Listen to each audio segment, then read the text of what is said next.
अस्सलामु अलैकुम वरहमतुल्लाहि वबरकातुहू। मेरे पाकिस्तानियों, गौर से सुनना, बिल्कुल ध्यान से सुनना। हर पाकिस्तानी इस वक्त 2,70,000 तकरीबन 2,70,000 रुपए का मकरूज़ है।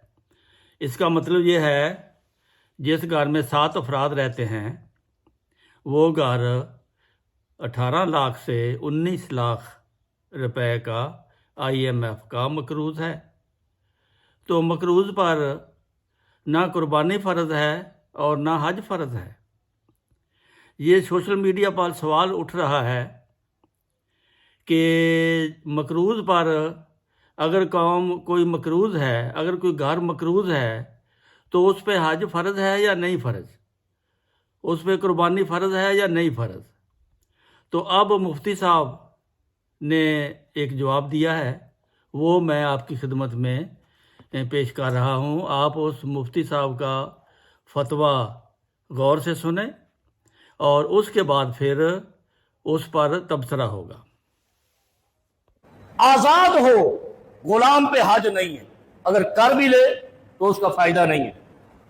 जैसे पाकिस्तानी हज करते भी रहे तो इसका फायदा नहीं है।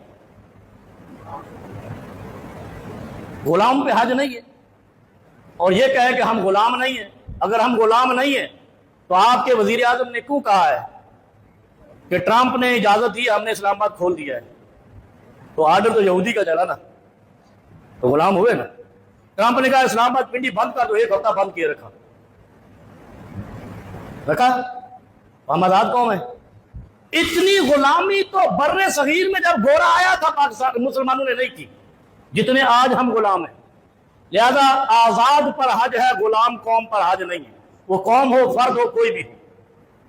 ये हमारा फतवा है, पॉलिसी बयान नहीं है कोई। ये गुलामों पर हज नहीं है। नबी अलैहिस्सलाम ने फरमाया कि अगर कर भी ले तो फायदा नहीं है जब तक उसका आका इजाजत न दे। अगर इस्लामाबाद ट्रंप की इजाजत से खुलता है तो फिर पाकिस्तान के वजीर आजम को हज पे जाने के लिए और पाकिस्तानी कौम को भेजने के लिए ट्रंप से इजाजत लेना भी लाजिम है।